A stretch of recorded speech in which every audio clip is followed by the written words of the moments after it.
Hello, welcome back to our stories. അപ്പോൾ നമ്മൾ ഇന്ന് വൈകിട്ട് പുറത്തു പോയിട്ട് വന്നപ്പോഴത്തേക്ക് ഞണ്ട് വാങ്ങിയിട്ട് വന്നായിരുന്നു കേട്ടോ. ഞണ്ട് മേടിച്ചിട്ട് വന്നു. എനിക്ക് ഞണ്ട് ഭയങ്കര ഇഷ്ടമാണ്, പക്ഷെ അവൻ അത്ര ഞണ്ടിൻ്റെ കൂടെ അത്ര പ്രിയമില്ല. എനിക്ക് വേണ്ടിയാണ് ഞണ്ട് മേടിക്കുന്നത്. എൻ്റെ വീട്ടിലായിരുന്നപ്പോഴത്തേക്ക് ഞാനും പപ്പയും മാത്രമേ ഞണ്ട് കഴിക്കുള്ളായിരുന്നു. അമ്മയും ചേട്ടനും അങ്ങനെ കഴിക്കത്തില്ലായിരുന്നു. അപ്പോൾ അവിടെയും എനിക്ക് വേണ്ടിയിട്ടാണ് ഞണ്ട് മേടിച്ചുകൊണ്ടിരുന്നത്. അപ്പോൾ ഞണ്ട് ക്ലീൻ ചെയ്യാൻ അവനെ ഏൽപ്പിച്ചതിന് ശേഷം ഞാൻ ബൂസ്റ്റ് സെറ്റാക്കി. എനിക്ക് ബൂസ്റ്റ് കുടിക്കാൻ ഭയങ്കര കൊതിയായിട്ട് നമ്മൾ തിരിച്ചു വന്നപ്പോഴത്തേക്ക് പാലും ബൂസ്റ്റ് മേടിച്ചിട്ടാണ് വന്നേ. എന്നിട്ട് നമ്മൾ ബൂസ്റ്റ് ഒഴിച്ച് വെച്ചു. ഞാൻ അത് കഴിഞ്ഞിട്ട് എൻ്റെ കെട്ടിയോൻ നിന്ന് നല്ല വൃത്തിയാക്കുന്നു, ഞണ്ട് വൃത്തിയാക്കുന്നു. മീനെല്ലാം അവനാണ് വൃത്തിയാക്കുക. Hello, welcome back to our stories. ഞാൻ ഇങ്ങനെ ഇരിക്കുന്നത് എനിക്ക് അറിയത്തില്ല, സത്യം അറിയത്തില്ല. ഒരു കോലം കെട്ട അവസ്ഥയിലാണ് ഞാനിരിക്കുന്നത്. ഞാൻ കോളേജിൽ പോയിട്ട് വന്നതേ ഉള്ളൂ, നിങ്ങൾ നോക്കണ്ട. നല്ല അലമ്പലുക്കാണ്. ഞാൻ പോയി ഡ്രസ്സ് മാറി എന്തെങ്കിലും കഴിച്ചിട്ട് വരാം. അപ്പം ഞാൻ വന്ന ഉടനെ എൻ്റെ കയ്യിൽ ബൂസ്റ്റ് വരും, ഞാൻ ചെയ്ത് തിന്നിട്ട് എന്തെങ്കിലും ചെയ്യാം. അത് കഴിഞ്ഞ് ഞാൻ ആ ബൂസ്റ്റൊക്കെ കഴിച്ചതിന് ശേഷം ഞാൻ ഞണ്ട് വന്ന് ഫ്രീസറിൽ നിന്നെടുത്ത് പുറത്ത് വെച്ചേട്ടോ. അത് കഴിഞ്ഞിട്ട് ഞാൻ അപ്പം തന്നെ ചെറിയ ചൂടുവെള്ളത്തിൽ പച്ചരിയും ഇട്ട് വെച്ചു. അത് കഴിഞ്ഞപ്പോഴത്തേക്ക് എൻ്റെ കെട്ടിയോൻ എത്തി.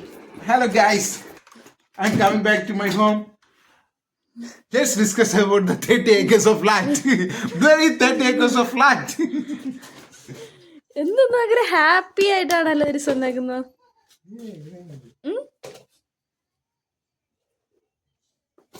അങ്ങനെയൊന്നുമില്ല, ഭയങ്കര ഹാപ്പിയാണ്.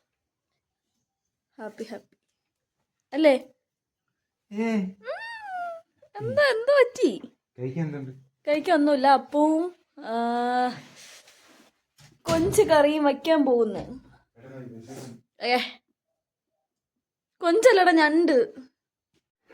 ആള് ഭയങ്കര ഹാപ്പി ആയിട്ടാണ് കേട്ടോ വന്നത്. അപ്പോഴത്തേക്കും ഞാൻ വീണ്ടും കിച്ചണിലോട്ട് കടന്നു. ആദ്യം നമ്മുടെ പാൻ വെച്ച് കുറച്ച് നല്ല വെളിച്ചെണ്ണ ഒഴിച്ചതിന് ശേഷം അതിനകത്തോട്ട് നമ്മുടെ ഇഞ്ചി വെളുത്തുള്ളി ഇത് രണ്ടും മാത്രം നല്ല പേസ്റ്റാക്കിയതോ ജസ്റ്റ് ഇടിച്ച് ഇതാക്കിയതോ നമുക്കിട്ട് നന്നായിട്ട് നല്ല ബ്രൗൺ ഷെയ്ഡിലാക്കിയെടുക്കാം. എന്നിട്ട് അതിനകത്തോട്ട് നമ്മുടെ സവാള ഇട്ട് നന്നായിട്ട് വഴറ്റിയെടുക്കാം കേട്ടോ. ഈ സവാള വഴറ്റിയെടുക്കുമ്പോഴത്തേക്ക് കുറച്ച് ഉപ്പും കൂടി ഇട്ട് വഴറ്റി കഴിഞ്ഞാൽ പെട്ടെന്ന് വഴറ്റി കിട്ടും. ഞാൻ കുക്ക് ചെയ്യുന്നതിന് അളവുണ്ടോ എന്ന് ചോദിച്ചു കഴിഞ്ഞാൽ അളവൊന്നുമില്ല. ഞാൻ എൻ്റേതായ ഇഷ്ടത്തിനാണ് കുക്ക് ചെയ്യാറ്. എനിക്ക് മഞ്ഞൾപ്പൊടി ഇത്ര ഇടണം, മല്ലിപ്പൊടി ഇത്ര ഇടണം, അങ്ങനെയൊന്നുമില്ല കേട്ടോ. ഞാനിങ്ങനെ എനിക്കപ്പം എത്ര ഇടാൻ തോന്നുമോ അതിട്ടാണ് കുക്ക് ചെയ്യാറ്. പിന്നെ ഈ പാത്രം പെട്ടെന്ന് അടുക്കി പിടിക്കുന്ന പാത്രം കേട്ടോ. ഞാൻ ഓർത്തില്ല, ഞാൻ ഉണ്ടാക്കിയൊക്കെ കഴിഞ്ഞ് ഒരു ഹാഫ് പോർഷൻ ആയപ്പോൾ ഓർത്തോ ഇത് അടി പിടിക്കുമെന്ന്. അത് കഴിഞ്ഞിട്ട് നമ്മൾ കുറച്ച് നേരം സവാള അടച്ച് വെച്ച് വേവിച്ചു. അപ്പോൾ ഇങ്ങനെ നല്ല സോഫ്റ്റായിട്ട് വരും. നല്ല സോഫ്റ്റ് എന്ന് വെച്ചാൽ നല്ല സോഫ്റ്റായിട്ട് വരും. അപ്പോൾ നമ്മുടെ തക്കാളി കൂടെ നല്ല പഴുത്ത തക്കാളി ഉണ്ടെങ്കിൽ പഴുത്ത തക്കാളി ഇട്ട് കൊടുക്കുക. അപ്പോൾ പെട്ടെന്ന് വെന്തുടയും. തക്കാളി ഇട്ട് നന്നായിട്ട് മിക്സ് ചെയ്തതിന് ശേഷം അതും കുറച്ച് നേരം ഞങ്ങൾ അടച്ച് വെച്ച് വേവിച്ചു. അത് കഴിഞ്ഞിട്ട് കുറച്ച് കഴിഞ്ഞ് വന്ന് തുറന്ന് നോക്കിയപ്പോഴത്തേക്ക് ജസ്റ്റ് ഒന്ന് അടി പിടിച്ചായിരുന്നു സംഭവം. ഞാൻ പ്രവീൺ അവരുടെ ഇഷ്യൂവിൻ്റെ വീഡിയോ കണ്ടുകൊണ്ടിരുന്നു. ഞാൻ ഇതിൻ്റെ കാര്യം മറന്നുപോയി. അപ്പോൾ ജസ്റ്റ് ഒന്ന് അടി പിടിച്ച്, പക്ഷേ ടേസ്റ്റ് വ്യത്യാസമൊന്നും ഇല്ലായിരുന്നു. അപ്പോൾ അത് കഴിഞ്ഞിട്ട് നമ്മുടെ പൊടികളെല്ലാം കൂടി ഇട്ട് വയ്ക്കുക കേട്ടോ. മഞ്ഞൾപ്പൊടി, മല്ലിപ്പൊടി, മുളക് പൊടി, മസാലപ്പൊടി, കുരുമുളക് പൊടി, പിന്നെ ഇത്ര ഇടും. ഇത്ര ഇട്ട് നന്നായിട്ട് അതിൻ്റെ പച്ചമണം മാറുന്ന വരെ നന്നായിട്ട് വരട്ടിയെടുക്കണം കേട്ടോ. എനിക്ക് കറികളൊക്കെ നല്ലൊരു ബ്രൗൺ ഷെയ്ഡിൽ, ചിക്കൻ കറി ആയാലും നമ്മുടെ ഞണ്ടായാലും ഇങ്ങനെ നമ്മൾ റോസ്റ്റ് ചെയ്ത് വയ്ക്കുന്ന എന്ത് സാധനമായാലും ഒരു ബ്രൗൺ കളർ വരുന്ന കേട്ടോ ഇഷ്ടം. എന്നാലും എനിക്ക് ആ ഒരു ഫ്ലേവറല്ല, എനിക്ക് കറി കാണുമ്പം കഴിക്കാൻ തോന്നും. അതുകൊണ്ട് ഞാൻ നന്നായിട്ട് മൂപ്പിച്ചെടുക്കാറുണ്ട് കേട്ടോ പൊടിയൊക്കെ ഇട്ടതിന് ശേഷം. അതിനതേ നമ്മൾ നന്നായിട്ട് മൂപ്പിച്ചെടുക്കുകയാണ്. കുറേ നേരം ഞാൻ വഴറ്റി വിട്ട്. അപ്പോഴത്തേക്ക് ആ സവാളയൊക്കെ ആ കറിയിലോട്ട് നന്നായിട്ട് മിക്സായി പിടിക്കും. അതായത് ചിലർ വയ്ക്കുന്നത് കണ്ടിട്ടുണ്ട്, ഇങ്ങനെ സവാള വേറെ ആയിട്ട് കിടക്കും. അങ്ങനെ അതിനേക്കാളും എനിക്കിങ്ങനെ നന്നായിട്ട് അതിനകത്തൊക്കെ പിടിച്ച് സവാളയൊക്കെ ഇട്ട് എന്നറിയാൻ പറ്റാത്ത രീതിയിൽ വരുന്ന കേട്ടോ എനിക്കിഷ്ടം.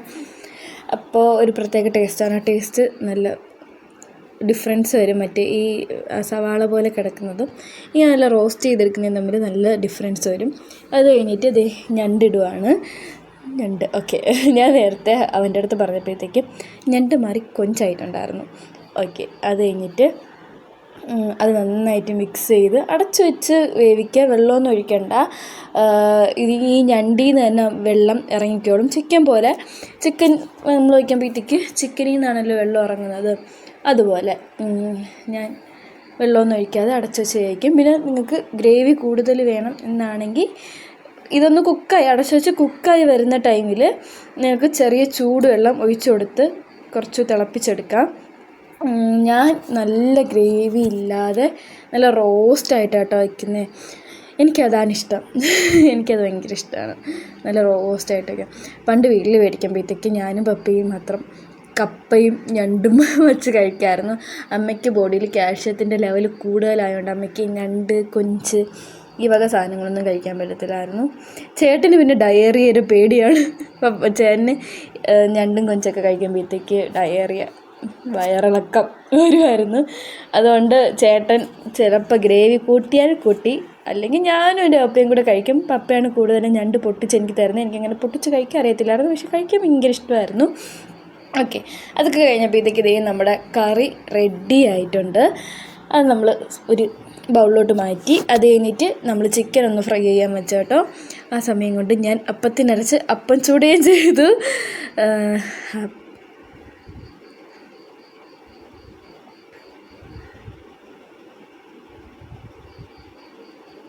ദേ അപ്പം, ചിക്കൻ ഫ്രൈ,